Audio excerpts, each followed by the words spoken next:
ओम बापू नंदाचौर वाल्या आपकी सदा ही जय। बोलो सतगुरु महाराज की जय। बोलो बांके बिहारी लाल की जय। कन्हैया कन्हैया पुकारा करेंगे, लताओं में ब्रिज की गुजारा करेंगे। कन्हैया कन्हैया पुकारा करेंगे, लताओं में ब्रिज की गुजारा करेंगे। कहीं तो मिलेंगे वो बाके बिहारी, कहीं तो मिलेंगे वो बाके बिहारी। उन्हीं के चरण चित लगाया करेंगे। कन्हैया कन्हैया कन्हैया कन्हैया कन्हैया कन्हैया पुकारा करेंगे, लताओं में ब्रिज की गुजारा करेंगे। उन्हें हम बिठाए आँखों में दिल में, उन्हें हम बिठाए आँखों में दिल में। उन्हीं से सदा लो लगाया करेंगे। कन्हैया कन्हैया पुकारा करेंगे, लताओं में ब्रिज की गुजारा करेंगे। लताओं में ब्रिज की गुजारा करेंगे। वसुदेव सुतं देवं कंस चाणूरमर्दनम्, देवकी परमानन्दं कृष्णं वन्दे जगद्गुरुम्। कृष्णं वन्दे जगद्गुरुम्। ॐ श्री परमात्मने नमः। श्रीमद्भगवत गीता षष्ठोऽध्यायः। हाँ जी, प्रभु की प्यारी सात संगत जी, हम छठे अध्याय का श्रवण कर रहे थे। पिछले श्लोकों में ये ध्यान योग में पिछले श्लोकों के अनुसार जब अर्जुन भगवान कृष्ण से पूछते हैं, अर्जुन कहते हैं, हे मधुसूदन, आपने जिस योग पद्धति का वर्णन किया है वो मेरे लिए अव्यवहारिक है तथा असहनीय है, क्योंकि मन तो बड़ा चंचल तथा स्थिर है। कहने का भाव है कि अर्जुन ने सोचा कि योग पद्धति का पालन करना तो बहुत मुश्किल है, कि मैं सब कुछ छोड़ूं, एकांत स्थान में जाऊं, ध्यान में बैठूं, ये मेरे लिए कैसे संभव है। मैं राजवंशी हूँ, मुझ पर राजकाज का भी बहुत जिम्मेदारियां हैं, और इन सब में मैं ये कैसे ध्यान लगा पाऊंगा। तो ये सब मेरे लिए करना तो बहुत असंभव है। तो यहाँ पर फिर आगे अर्जुन क्या कहते हैं कि हे कृष्ण, यदि मैं किसी तरह बैठ भी जाऊं अपना सब कुछ त्याग के, क्योंकि मैं राजवंशी हूँ, मैं किसी को भी लगा सकता हूँ राजकाज संभालने के लिए, कार्य के लिए, और सब कुछ त्याग के अगर मैं जंगलों में चला भी जाऊं, लेकिन इस चंचल मन को कैसे स्थिर करूंगा। ये मन तो अस्थिर है, हठीला है, अत्यंत बलवान है, और मुझे इसको वश में करना वायु को वश में करने के समान लगता है, यद्यपि उससे भी कठिन लगता है। तो मैं कैसे ध्यान में बैठ सकता हूँ, अपने मन को कैसे संतुलित करके आपके श्री चरणों में लगा सकता हूँ। ये तो बहुत कठिन है मेरे लिए, क्योंकि प्रत्येक व्यक्ति इस भौतिक शरीर रूपी रथ पर आरूढ़ है, अर्थात ये हमारा जो शरीर है ये एक रथ के समान है, और इसको चलाने वाला कौन है? बुद्धि। बुद्धि इसका सारथी है। तो मन लगाम है तथा इंद्रियां घोड़े हैं। इस प्रकार मन तथा इंद्रियों की संगति से आत्मा सुख और दुख भोगती है, ऐसा बड़े बड़े चिंतकों का कहना है। तो मैं अपनी बुद्धि को कैसे जीत पाऊं, कैसे इसे वश में करूं, ये मुझसे बहुत कठिन है प्रभु। इसका कोई सरलतम उपाय बताइए। तो आगे श्लोकों में भगवान अपने मुखारविंद से क्या कह रहे हैं, श्रवण करते हैं। श्री भगवानुवाच, असंशयं महाबाहो मनो दुर्निग्रहं चलम् अभ्यासेन तु कौन्तेय वैराग्येण च गृह्यते। आगे श्री भगवान अपने मुखारविंद से कहते हैं, हे महाबाहो कुंती पुत्र, निसंदेह चंचल मन को वश में करना बहुत ही कठिन है, किंतु उपयुक्त अभ्यास तथा निरंतर विरक्ति द्वारा ऐसा कर पाना संभव भी है। अर्जुन द्वारा इस हठीले मन को वश में करने में कठिनाई को भगवान कह रहे हैं कि अर्जुन, तुम ठीक कह रहे हो, इसे वश में करना बहुत ही कठिन है। लेकिन साथ साथ वे सुझाते हैं कि अभ्यास और वैराग्य द्वारा इस पर निश्चय ही सफलता प्राप्त की जा सकती है। अगर वर्तमान युग में भी तीर्थवास, परमात्मा का ध्यान, मन इंद्रियों का निग्रह, ब्रह्मचर्य का पालन, एकांतवास, ये सब करना बहुत ही कठिन हो पाता है। ऐसी भक्ति का प्रथम अंग है परमात्मा के विषय में श्रवण करना, उस कृष्ण के विषय में श्रवण करना। अगर हमारा मन नहीं लगता, हमारी इंद्रियां वश में नहीं हो पाती, हमें एकांत स्थान नहीं मिल पाता, तो कलयुग के अनुसार भगवान कह रहे हैं, उस वक्त 50,000 इतने 5,000 वर्ष पहले जब भगवत गीता का भगवान ने 5,000 वर्ष पूर्व जब अर्जुन को बताया था, तो उसके अनुसार जो कलयुग में भी ऐसा संभव है, तो भगवान उसी संदर्भ में कह रहे हैं कि ऐसी भक्ति का प्रथम अंग है कृष्ण के विषय में श्रवण करना।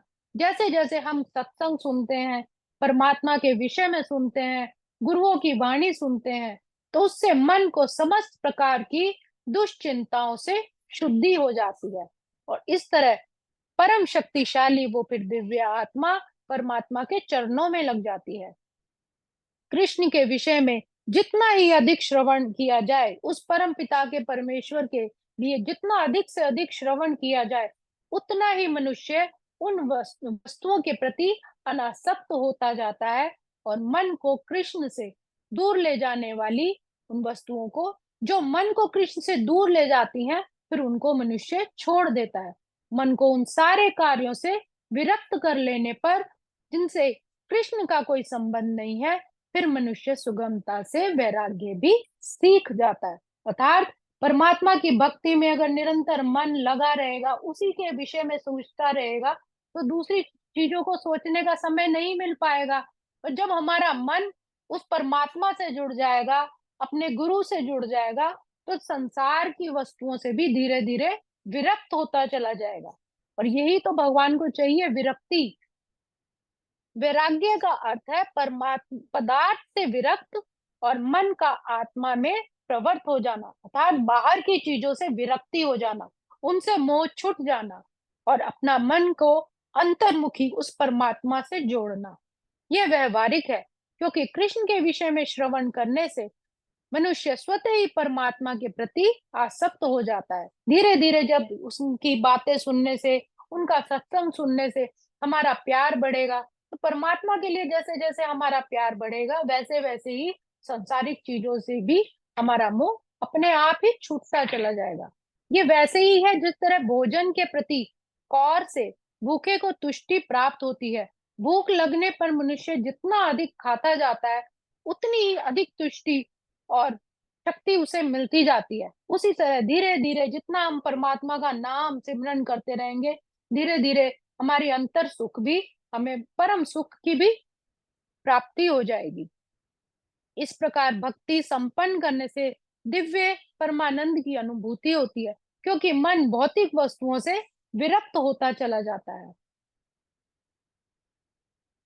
ये कुछ कुछ वैसा ही है जैसे कुशल उपचार तथा सुपथ्य द्वारा रोग का इलाज होता है। जैसे ये भगवान कह रहे हैं, ये वैसी ही पद्धति है, जैसे जैसे हम श्रवण करेंगे, परमात्मा के नाम को सुनेंगे, तो हमारी धीरे धीरे उसके लिए प्रेम और ज्यादा गहरा होता जाएगा, और भौतिक चीजों से हमारी विरक्ति होती जाएगी, और हमारे दुख क्लेश जितने भी हैं वो हम उनसे जल्दी उबर पाएंगे। जैसे अगर किसी बीमारी का उचित उपचार मिल जाए, अच्छा डॉक्टर मिल जाए, तो हमारा इलाज भी जल्दी हो जाता है। तो यहाँ पर कहने का भाव है, कौन हमें, हमारे जो दुख संताप क्लेश है, इनसे हमें बाहर निकालने वाला कौन है? हमारा सदगुरु। जैसे जैसे हम अपने गुरुओं की वाणी सुनेंगे, उनकी आज्ञा का पालन करेंगे, धीरे धीरे फिर हमारा प्यार भी उस परमात्मा के लिए बढ़ता चला जाएगा। आगे भगवान क्या बता रहे हैं? असंयत्तात्मना योगो दुष्प्राप इति मे मतिः, वश्यात्मना तु यतता शोक्यो वाप्तुमुपायतः। जिसका मन उच्छल है, उसके लिए आत्म साक्षात्कार कठिन कार्य होता है, किंतु जिसका मन संयमित है और जो समुचित उपाय करता है, उसकी सफलता फिर ध्रुव के समान हो जाती है। भगवान कह रहे हैं कि ऐसा मेरा मत है। भगवान यहाँ पर घोषणा कर रहे हैं कि जो व्यक्ति अपने मन को भौतिक व्यापारों से विलग करने का समुचित उपचार नहीं करता, मतलब जो खुद ही कोशिश नहीं करता अपने मन को बाहर की चीजों से छोड़ने का, अपना उपचार खुद नहीं करता, खुद आत्म साक्षात्कार उस परमात्मा को याद करने का प्रयास नहीं करता, फिर उसको कभी सफलता नहीं मिलती। तो खुद ही कोशिश करनी है और बार बार कोशिश करनी है, अभ्यास करना है। भौतिक भोग में मन लगाकर योग का अभ्यास करना मानो अग्नि में जल डालकर उसे प्रज्वलित करने का प्रयास हो। मन का निग्रह किए बिना योगाभ्यास समय का अपव्यय है। अगर आपका मन नहीं टिक रहा, तो आप चाहे भले ही कितना ही योगाभ्यास कर ले, योगा अर्थात युज, उसका जुड़ाव परमात्मा से जोड़ना। आप कितनी देर ही बैठे हैं मेडिटेशन में, कितना ही ध्यान में बैठे हैं, कितना ही भजन सिमरन में, अगर आपका मन ही भटकाव में लगा है, तो भगवान कह रहे हैं ये केवल समय का अपव्यय है। जैसे अभी अभी बुद्ध भैया ने भी कहा था कि जो समय का सदुपयोग है, जो परमात्मा के लिए हमने ये समय निकाला है, तो वो केवल और केवल परमात्मा का सिमरन होना चाहिए। चाहे जहां पर बैठे हो, जैसे बैठे हो, कोई भी सांसारिक काम करते हो, लेकिन मन के अंदर उसका हमेशा सिमरन चलते रहना चाहिए। अगर हमारा मन में सिमरन नहीं है, हमारा ध्यान नहीं है, तो ये केवल समय की बर्बादी है। तो योग का ऐसा प्रदर्शन भले ही भौतिक दृष्टि से लाभप्रद हो, किंतु जहां पर आत्म साक्षात्कार का प्रश्न है, ये सब व्यर्थ है। इसलिए मनुष्य को चाहिए कि भगवान की दिव्य प्रेमा भक्ति में निरंतर मन को लगाए रखे। जब भी बाहर मन भटके, उसको खींच कर फिर अंदर की ओर मोड़े। कृष्ण भावना व्रत में प्रवृत्त हुए बिना मन को स्थिर कर पाना असंभव है। अगर हम परमात्मा को कोई भजन सिमरन नहीं करते, अपने गुरुओं की वाणी को सिमरन नहीं करते, कोई भी सत्संग नहीं सुनते, तो हमारा फिर कोई भी प्रयास कर ले, हम अपने मन को नहीं मोड़ पाएंगे। ये अभ्यास किसका करना है? उसके भजन सिमरन का करना है। जैसे जैसे हम अपने मन को भजन सिमरन में लगाएंगे, उसकी वाणी ज्यादा से ज्यादा सुनेंगे, तब हमारा मन भी उस परमात्मा से धीरे धीरे प्रेम बढ़ाएगा। और भगवान यही बता रहे हैं, कह रहे हैं, श्री भगवान अर्जुन के प्रश्नों का उत्तर देते हुए कह रहे हैं कि अर्जुन, जो तुम कह रहे हो उसमें शक नहीं है, इस मन को वश में करना बहुत कठिन है, किंतु हे महाबाहो अर्जुन, पराक्रमी है, वीर है, धनुर्विद्या में तुम निपुण है, तो अर्जुन में सभी गुण है, लेकिन जो एक योगी में होने चाहिए। लेकिन मन को वश में करने का सिर्फ एक मार्ग है, अभ्यास। बार बार उस परमात्मा के, जैसे हम किसी अगर बुरे काम का जिसको अभ्यास हो जाए, बुरी आदत पड़ जाए, तो वही उसके जीवन का विनाश का कारण बनती है। लेकिन अगर वही अभ्यास उसके अच्छे काम के लिए हो, उसके जीवन में कोई अच्छी आदत हो, तो वही उसका फिर कल्याण भी करती है। तो इसलिए मन को वश में करके उस परमात्मा के सिमरन में का अभ्यास करना है, जिससे चीजों के लिए वैराग्य उत्पन्न हो। हमने कितने, हम लगातार परमात्मा का भजन सिमरन कर रहे हैं, सब कुछ कर रहे हैं, लेकिन अचानक बीच में कभी ऐसा अवरोध आ जाए कि हम अपने उस लिमिटेशन को क्रॉस करें, तो वहीं पर कह रहे हैं कि वैराग्य भी उत्पन्न होना चाहिए। जैसे अगर हम सिंपल सा एक उदाहरण ले, अगर कोई डायबिटिक का पेशेंट है, उसको डॉक्टर ने बोला कि आपने मीठा बिल्कुल नहीं खाना, ये आपके लिए हानिकारक है। 1 हफ्ता, 2 हफ्ता, 3 हफ्ता, महीना उसने अपने आप पर कंट्रोल तो किया, लेकिन 2-4 महीने बाद जैसे ही उसके सामने चीज आई, फिर अगर उसने फिर मीठे को खा लिया, तो इसका मतलब अभ्यास तो किया, लेकिन उसके अंदर विरक्ति नहीं आई, उसने फिर अपने रूल रेगुलेशन तोड़ा और खा लिया मीठा। तो भगवान कह रहे हैं अभ्यास के साथ विरक्ति भी होनी जरूरी है, कि आप चाहे फिर वो चीज कितनी बार आपके सामने आ जाए, आपने उसको नहीं छोड़ना।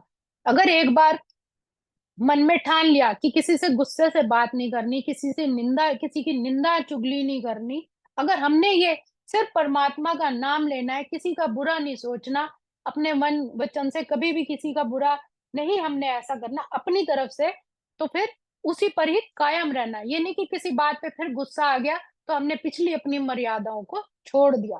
तो अभ्यास करना है अपने मन में अच्छी आदतों का, उसके भजन सिमरन से अभ्यास करना है। और वैराग्य अर्थात सब कुछ त्यागना नहीं, सिर्फ सिर्फ उन चीजों का त्याग करना है जिनसे हमारे अध्यात्म की हानि होती है।